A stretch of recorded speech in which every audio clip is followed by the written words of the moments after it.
બોટાદના ધારાસભ્ય દ્વારા મુખ્યમંત્રી ભૂપેન્દ્રભાઈ પટેલને જિલ્લાના વિકાસ માટે લેખિતમાં રજૂઆત કરવામાં આવી હતી।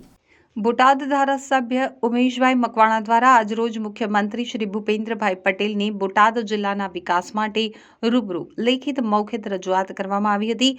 આવનાર નવું 2024-25 વર્ષમાં ગુજરાત સરકારના બજેટમાં બોટાદ જિલ્લાના વિકાસ કાર્યો માટે સરકારી સિવિલ હોસ્પિટલ અને સરકારી મેડિકલ કોલેજ માટે અંદાજે ₹700 કરોડ તેમજ બોટાદ ફરતે રિંગ રોડ બનાવવા માટે ₹350 કરોડ અને બોટાદ ખાતે આવેલ કૃષ્ણ સાગર તળાવના બ્યુટિફિકેશન માટે અંદાજે ₹100 કરોડ તેમજ મહિલા હેલ્થ સેન્ટર બનાવવા માટે અંદાજે ₹20 કરોડ તેમજ બોટાદમાં આવેલ મધુમતી અને ઉતાવળી નદી ઉપર રિવરફ્રન્ટ બનાવવા અંદાજે ₹180 કરોડ તેમજ બોટાદ જિલ્લામાં હવાઈ એરપોર્ટ બનાવવા માટે અંદાજે ₹200 કરોડ તેમજ સરકારી આર્ટ્સ કોમર્સ અને સાયન્સ કોલેજ બનાવવા માટે ₹120 કરોડ તેમજ બોટાદ જિલ્લામાં સરકારી લાઇબ્રેરી બનાવવા અંદાજે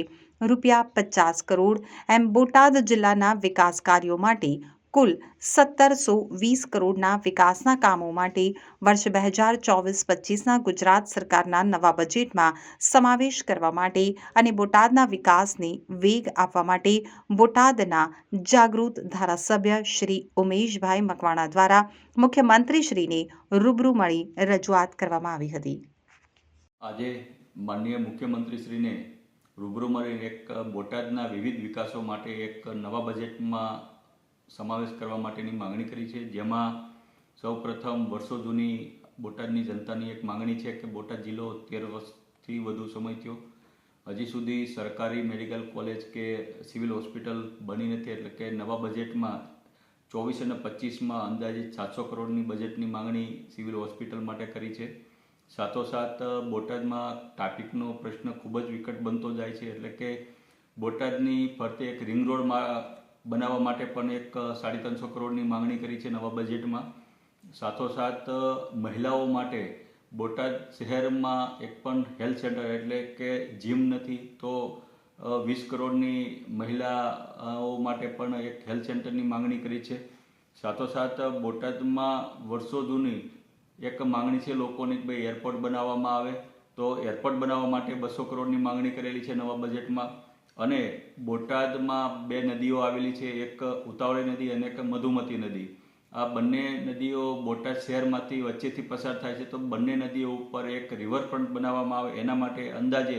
180 કરોડની નવા બજેટમાં માંગણી કરી છે। સાથોસાથ બોટાદ જિલ્લો બન્યા પછી એક પણ સરકારી કોલેજ બોટાદ જિલ્લામાં બની નથી, તો નવા બજેટમાં સરકારી સાયન્સ કોલેજ, આર્ટ્સ કોલેજ અને કોમર્સ કોલેજ માટે 120 કરોડની માંગણી કરી છે। અને બોટાદમાં સ્પર્ધાત્મક પરીક્ષાની તૈયારી કરવા માટે આજ સુધી એક પણ લાઇબ્રેરી સરકારી નથી, તો 50 કરોડની માંગણી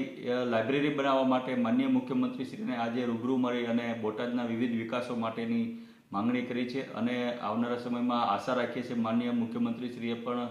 ખૂબ રસ રહી અને આમ તો કીધું છે કે ભાઈ મોટા ભાગની તમારી જે માંગણી છે એ 100% સ્વીકારવામાં આવશે, એટલે કે આ તકે નવા બજેટમાં જે ફેબ્રુઆરી આજુબાજુમાં બનવાનું છે તેમાં 24 અને 25ના બજેટમાં બોટાદના વિવિધ વિકાસોમાં જે વિકાસ થાય તેના માટે 1600 કરોડ ઉપરની બોટાદ જિલ્લામાં રકમ મેં માનનીય મુખ્યમંત્રી શ્રી પાસે માંગણી કરી।